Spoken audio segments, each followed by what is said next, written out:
মায়ের দেওয়া cricket team এবং তাদের যে বোর্ড, এদের কি লজ্জা নাই? এত মানুষ পিছিয়ে দিয়ে পিডায়, এত মানুষ জোতা লইয়া মানুষ পিডায়, জুতা লইয়া মানুষ ভিডিও বানায়, পিছা লইয়া মানুষ ভিডিও বানায়, গালি দেয়, কত কিছু দেয়। তারপর কি ওদের লজ্জা নাই? ওদের লজ্জা হয় না? এত কিছু বলার পরও কোনো পরিবর্তন নাই। এই যে আপনার লর্ড শান্ত, ওকে অধিনায়কের কিছু বোঝে? ওরা অধিনায়কের বয়স হয়েছে, ওর ব্যাটে নাই রান, ও পারে না খেলতে। 13 বলে 3 রান করে টেস্ট টি-20 খেলে টেস্টের মতো। এই প্লেয়ারদের 3 ফরম্যাটে অধিনায়ক দিয়ে রাখছে, 3 ফরম্যাটে অধিনায়ক দিচ্ছে। লজ্জা বলতে কিছু নাই, লজ্জা লজ্জা লজ্জা। ওদের কি দিয়ে পিটাইলে, কি দিয়ে পিটাইলে ওদের লজ্জা হইবে?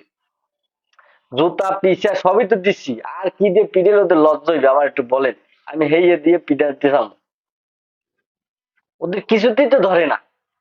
ওদের লজ্জা সরম কিছু নাই। জন্মের পর ওদের মা বাপে ওদের চোখে কাজল দেয় নাই, ঘিন্নে দেয় নাই, ঘিন্নে দেয় নাই।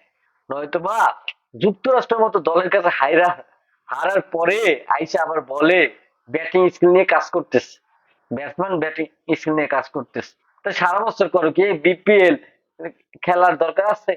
ঘরোয়া লিগ খেলার দরকার আছে? তোমার সারা বছর কি করো? এখনো নাকি স্কিল, ব্যাটিং স্কিল নিয়ে কাজ করতেছে? এটা কোনো কথা?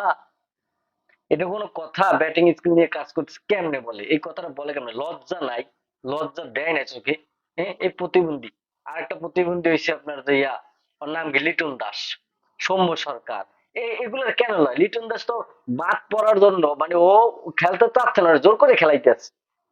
লিটন দাসের অবস্থা দেখলে মনে হয় ও যখন ব্যাটিং ধরতে, ব্যাটিং এ নামে মাঠে, আপনার দেখবেন ও নিজে খেলতে চায় না, ওরা জোর করে খেলায়। ও একবার না, 2বার চান্স পাওয়ার পরও, লাইট পাওয়ার পরও ও আবার সেই ক্যাচ উড়ে দিয়ে আবার এই করছে। 2বার লাইট পাওয়ার পরও সে 50টা রান করতে পারে না, সে তো খেলতে চায় না। জিম্বাবুর সিরিজ আপনারা দেখছেন না? হ্যাঁ, জিম্বাবু আর রানে ফিরাইতে পারে না। ও চায় বারবার খেলবে না, ও খেলবে না প্লেয়ারটারে। এই প্লেয়ারটার তোমরা নিয়া এই যে আপনার যে বিসিবির বা এই বোর্ডের ষড়যন্ত্রে ও আর খেলা লাগতেছে। এই লোকটা চায় না খেলতে, তারপর তাদের ষড়যন্ত্রের কারণে লোকটা বারবার চান্স পাইতে আসে।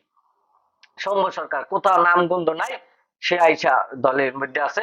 সাইফুদ্দিন মিরাজের মতো ব্যাটসম্যান নাই, আফিফের মতো ব্যাটসম্যান নাই। কেন? ষড়যন্ত্র, সব বিসিবির ষড়যন্ত্র। এদের কি দিয়ে পিটাইলে জুতা মুসা যাই হোক। আজকে হইছে বিসিবির আর আপনার যে বাংলা মায়ের ক্রিকেট টিমের আজকে হইছে আপনার যে সে বাঁচা মরার লড়াই। শক্তিশালী যুক্তরাষ্ট্রের লোক আজকে খেলবে। আজকে যদি হারে, তাহলে মানুষ ওদের মুখে দেয়া মুচ্ছে দিয়ে, ঠিক আছে? তাছাড়া উপায় নাই।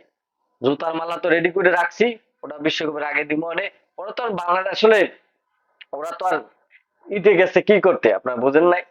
আমেরিকা গেছে, আমেরিকার মতো রাষ্ট্রে প্রথমবার গেছে শপিং করতে। শপিং দেখবেন কি শপিং গুলো করে, বউ, শালি, দুলাভাই, যা আছে 14 গোষ্ঠী লেগে দেখবেন যে ব্যাগ ভর্তি করে শপিং আর সেলফি, সেলফি আর সেলফি। মানে একটা দল কতটা নিকৃষ্ট, একটা দলের ভিতরে মানুষগুলো থাকে কত নিকৃষ্ট। লজ্জা ঘৃণা পিত্তা কিচ্ছু দেয় না এদের। লজ্জা নাই, লজ্জা নাই। আর একটা এমপি, এমপি বিশ্বে এমন কোন ব্যাটসম্যান নাই যারা এমপি। আমাদের আছে, আমাদের গর্ব, আমাদের অহংকার, বাংলাদেশের জান, বাংলাদেশের প্রাণ। এই এই হইলে একজন জুয়াখোর, জুয়াখোর। আর বুইনে জুয়াখোর, ও নিজে জুয়াখোর, ঠিক আছে? এই এমপি নিজে এখন অনেক্স ব্যাটের এখনো অ্যাড দেয়, তাই কত বড় জুয়াখোর। কিন্তু একজন দেশের এমপি, একজন দেশের ব্যাটসম্যান, আপনার ক্রীড়াবিদ হওয়ার পরও কিভাবে এরকম যে জুয়ার সাথে সম্পৃক্ত, আমরা আমাদের বুঝে আসে না। আর এরা কি খেলবে? এরা তো সবসময় খালি টাকা টাকা টাকা টাকা।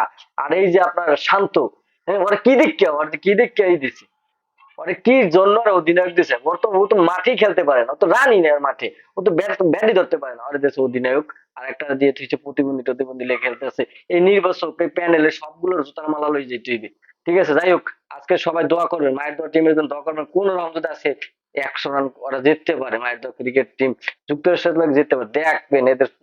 আরে খালি পোস্ট আর পোস্ট। তাদের জন্য তো আবার আছে বউ, সবার এক একটা বউ আছে, সবার বউ আবার এর খেলা দেবেন, বুঝবেন না মজা।